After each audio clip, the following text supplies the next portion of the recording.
Shalom, selamat pagi anak-anak yang dikasihi Tuhan. Apa kabar pada pagi hari ini? Sehat semua? Puji Tuhan. Baik, untuk pelajaran pertama pendidikan agama Kristen di sekolah kita belajar bersama Miss Linda. Dan sebelum memulai pelajaran kita pada pagi hari ini, kita akan bernyanyi, memuji Tuhan, dan berdoa. Oke, semua dengan sikap yang baik untuk memuji Tuhan, kita akan menyanyikan lagu Selamat Pagi Bapa. Baik, semua ikuti Miss Linda menyanyikannya. Kita menyanyikannya bersama-sama ya.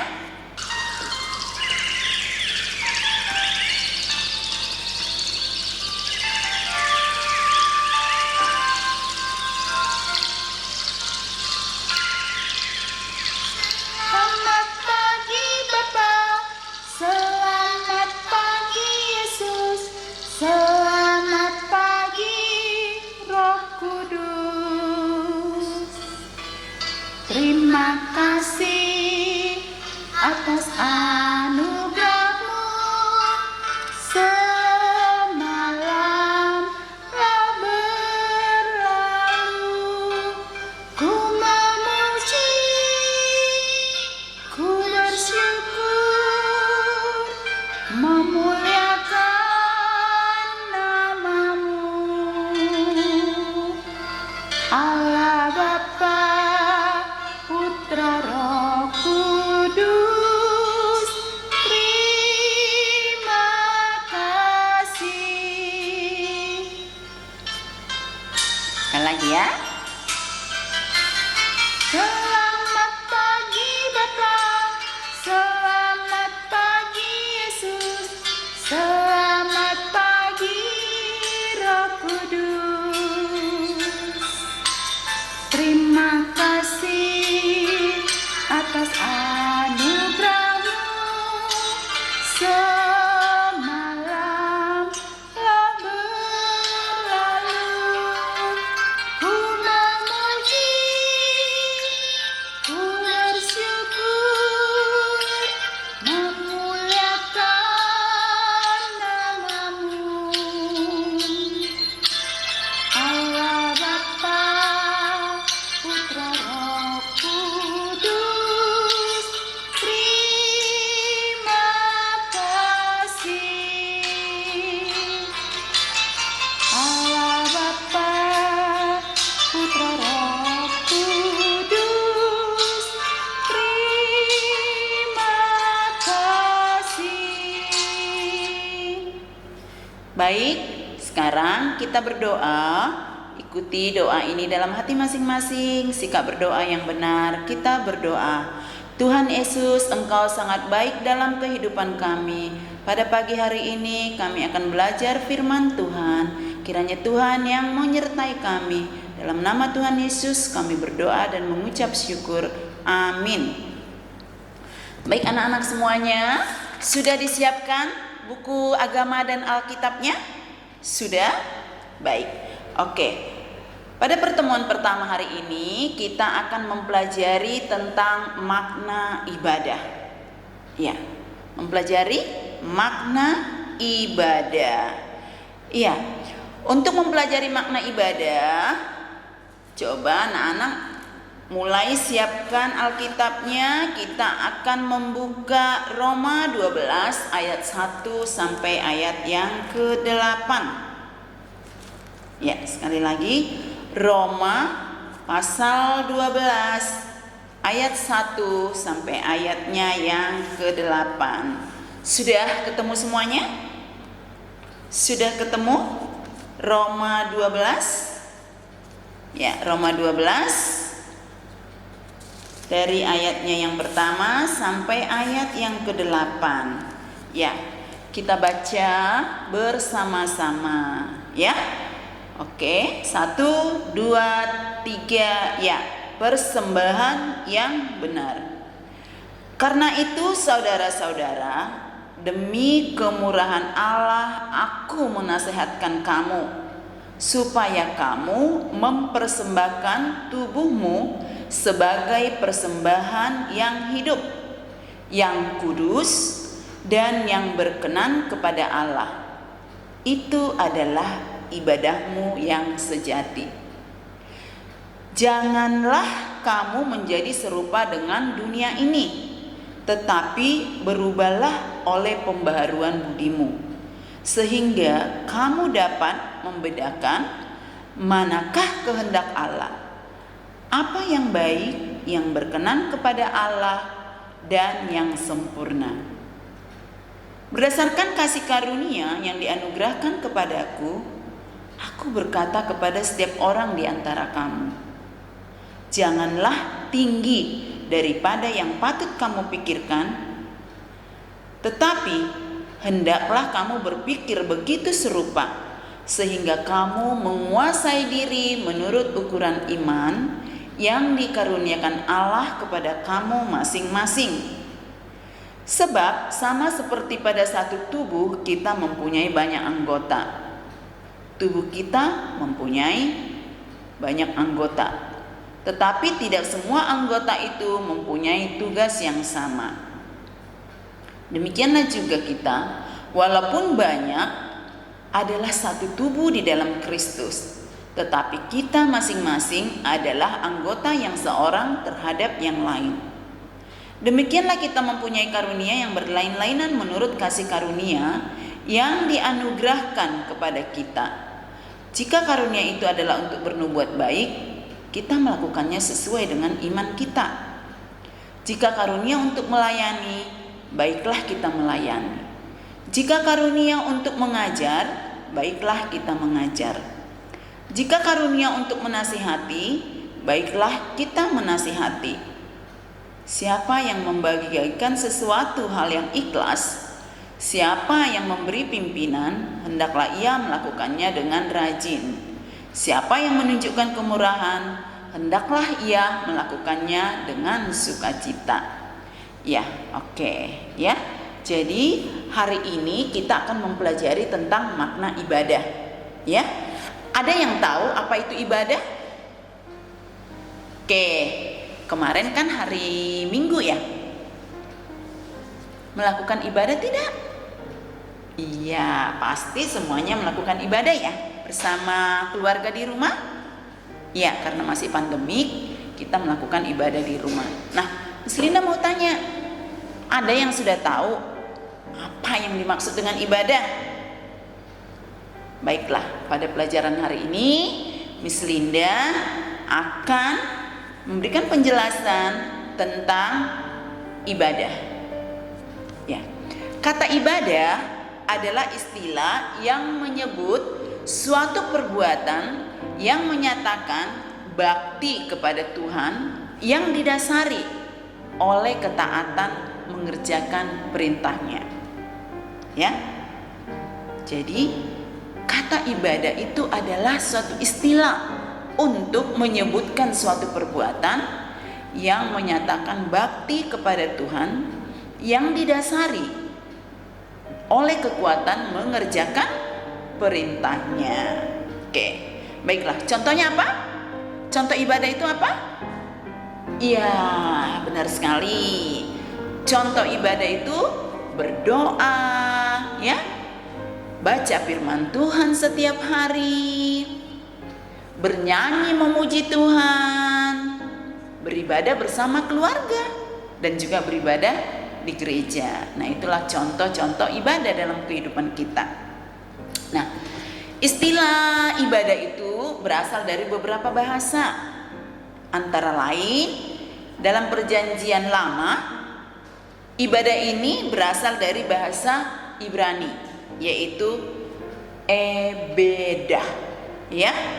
Yang ebed itu artinya sendiri adalah hamba, abdi, pesuruh. Ya. Jadi ebed itu artinya hamba, abdi atau pesuruh. Sedangkan kata ah itu artinya Allah atau Yahweh. Ya.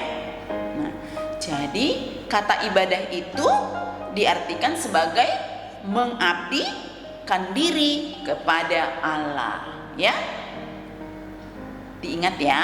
Jadi kata ibadah itu sendiri dapat kita artikan sebagai mengabdikan diri kepada Allah. Dalam Perjanjian Baru ada 3 istilah ibadah, ya, istilah ibadah dalam bahasa Yunani. Yang pertama itu ada yang dinamakan liturgia, ya. Liturgia itu sendiri artinya beribadah kepada Allah, ya, beribadah kepada Allah. Nah, hal ini dapat kita lihat dalam Alkitab kita di Kisah Para Rasul 13 ayat yang kedua. Coba dibuka sayang semuanya Alkitabnya. Ya. Ya, Kisah Para Rasul 13 ayatnya yang kedua. Ya, sudah ketemu semuanya? Sudah? Oke. Di sana tertulis, ya, pada suatu hari ketika mereka beribadah kepada Tuhan dan berpuasa, berkatalah Roh Kudus, khususkanlah Barnabas dan Saulus bagiku untuk tugas yang telah kutentukan bagi mereka. Ya, jadi di sini dikatakan, ya, mereka beribadah kepada Tuhan, atau yang dalam bahasa Yunani disebut tadi liturgia. Nah, yang kedua, ibadah dapat juga diistilahkan dengan kata lateria, ya, lateria, yang artinya mempersembahkan seluruh tubuh hidup untuk Allah. Nah, ini juga bisa kita lihat di dalam Alkitab kita. Coba kita lihat pengertian lateria tersebut di dalam Roma 12, ya. Roma 12 ayatnya yang pertama, ya. Sudah? Coba anak-anak buka Alkitabnya kembali di Roma 12 ayatnya yang pertama. Sudah ketemu semua ya sayangnya? Nah, kalau sudah kita baca bersama-sama. Kita baca 1, 2, 3, ya. Karena itu saudara-saudara, demi kemurahan Allah, aku menasihatkan kamu supaya kamu mempersembahkan tubuhmu sebagai persembahan yang hidup, yang kudus dan yang berkenan kepada Allah. Itu adalah ibadahmu yang sejati. Ya. Jadi mempersembahkan seluruh tubuh dan hidup kita untuk Allah itu juga sudah merupakan ibadah yang sejati.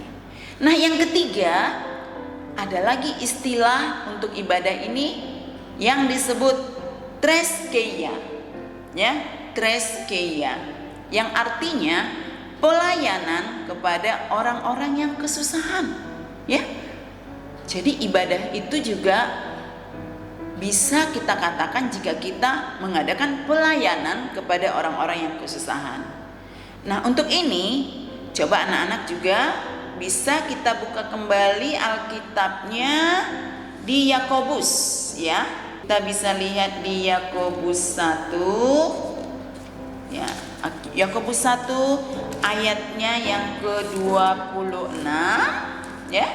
Ayatnya yang ke-26 dan 27. Yakobus pasal 1 ayatnya yang ke-26 dan ke ayatnya yang ke-27. Sudah ketemu semuanya sayang? Ya, kita baca bersama-sama ya.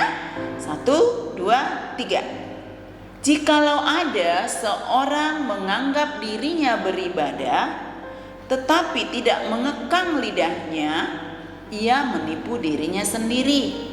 Maka sia-sialah ibadahnya. Ibadah yang murni dan yang tak bercatat di hadapan Allah Bapa kita ialah mengunjungi yatim piatu dan janda-janda dalam kesusahan mereka dan menjaga supaya dirinya sendiri tidak dicemarkan oleh dunia. Oke? Ya, coba sekali lagi kita baca biar lebih jelas. Jikalau ada seorang menganggap dirinya beribadah tetapi tidak mengekang lidahnya, ia menipu dirinya sendiri. Maka sia-sialah ibadahnya. Ibadah yang murni dan yang tidak bercacat di hadapan Allah Bapa kita ialah mengunjungi yatim piatu dan janda-janda dalam kesusahan mereka dan menjaga supaya dirinya sendiri tidak dicemarkan oleh dunia. Nah, itu tadi beberapa pengertian atau istilah ibadah yang bisa kita lihat di dalam Alkitab kita, ya. Selain itu, kata ibadah dalam bahasa Jerman itu biasa juga disebut dengan Gottesdienst, ya, yang artinya pelayanan gereja. Ya, artinya pelayanan gereja. Sedangkan kata ibadah di dalam bahasa Inggris, mungkin anak-anak udah sering dengar ya. Apa? Kalau dalam bahasa Inggris ibadah itu apa biasanya dikatakan? Ya, worship. Ya. Dalam bahasa Inggris, worship berarti memberi penghargaan kepada seseorang. Dalam hal ini kita memberikan penghargaan kepada Tuhan, ya. Oke. Jadi sekarang sudah tahu ya asal usul kata-kata ibadah?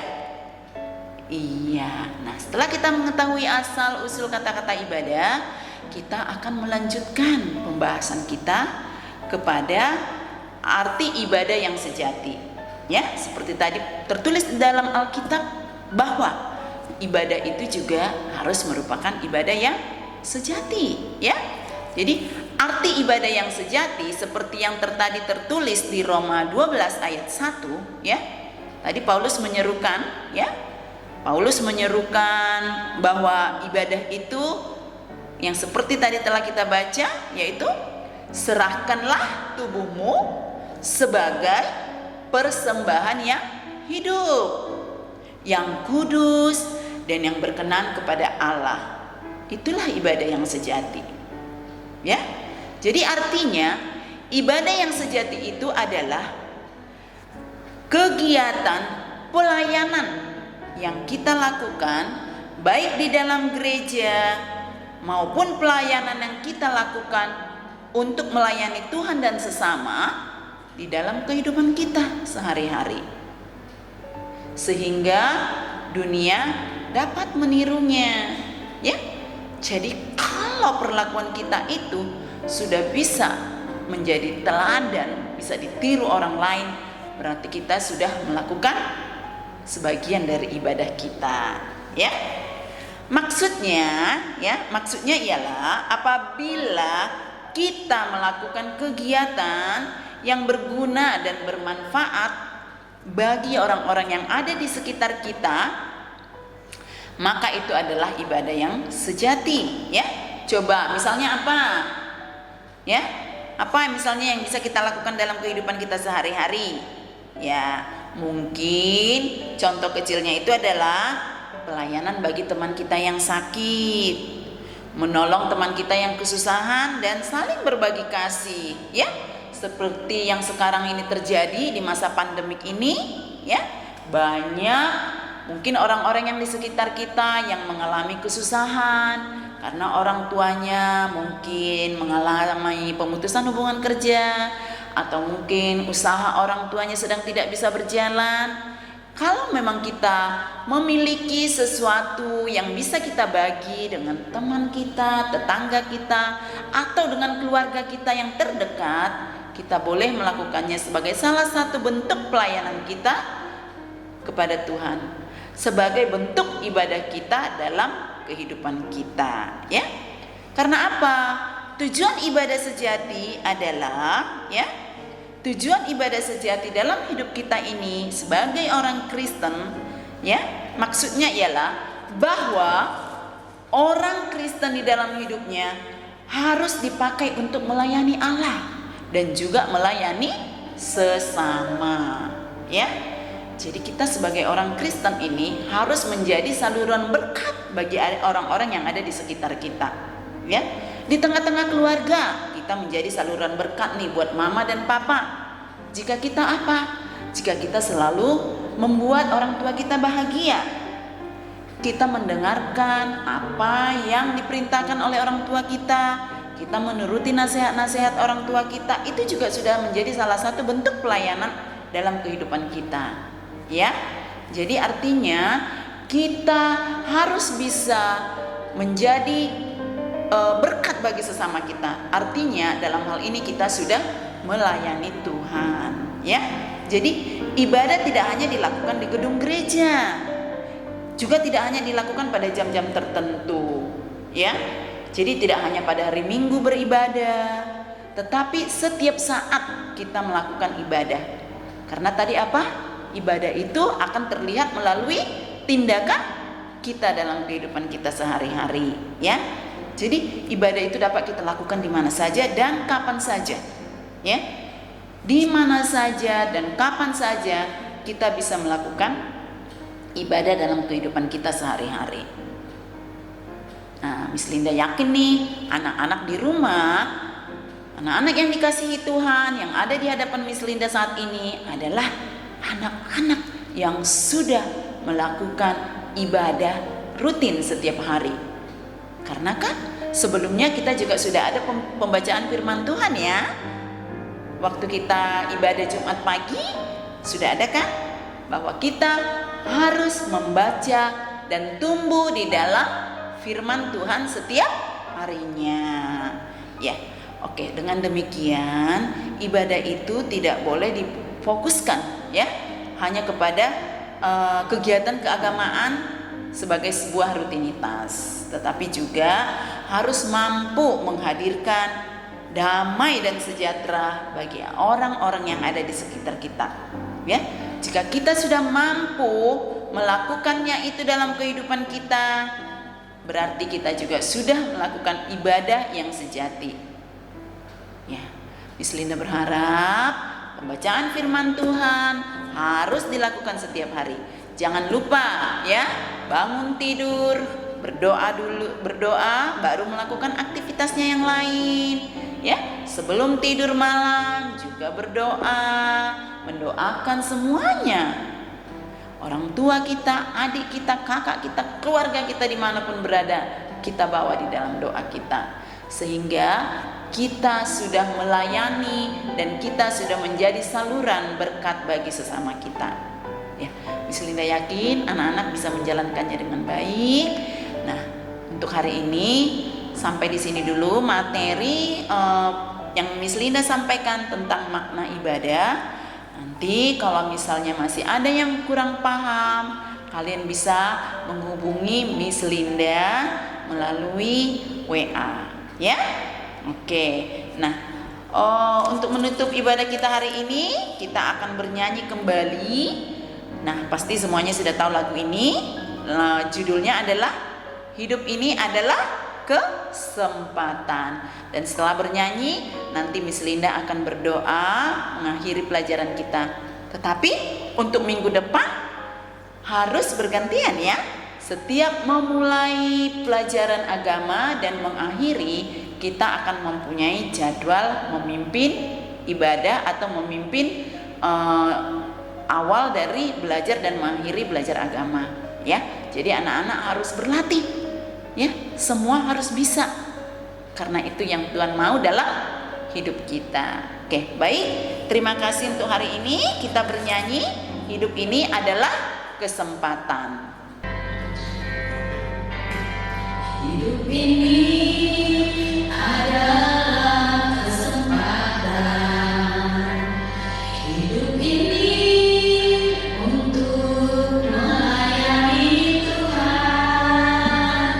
Jangan sia-siakan waktu yang Tuhan beri.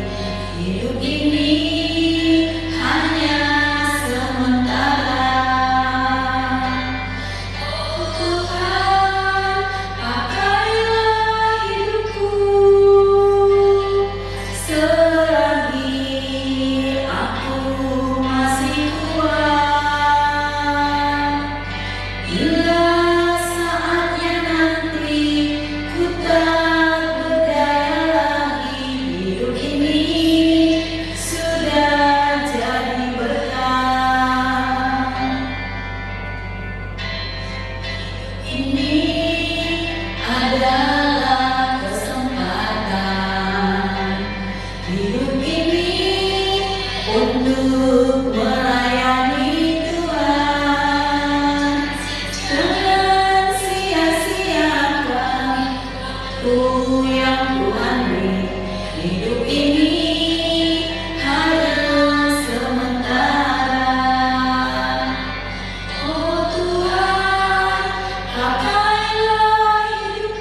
Baiklah, kita berdoa. Ikutin doa ini dalam hatinya masing-masing dengan sikap berdoa ya yang baik. Kita bersatu dalam doa. Bapa yang baik, terima kasih untuk penyertaan Tuhan. Kami sudah belajar dari firman Tuhan. Ingatkan kami Bapa untuk boleh melakukan ibadah yang sejati dalam kehidupan kami, hanya untuk kebesaran dan kemuliaan nama Tuhan. Terima kasih Bapa, kami berdoa dan mengucap syukur dalam Kristus Yesus. Amin. Baik anak-anak, sampai di sini dulu pertemuan kita hari ini. Shalom, sampai jumpa kembali.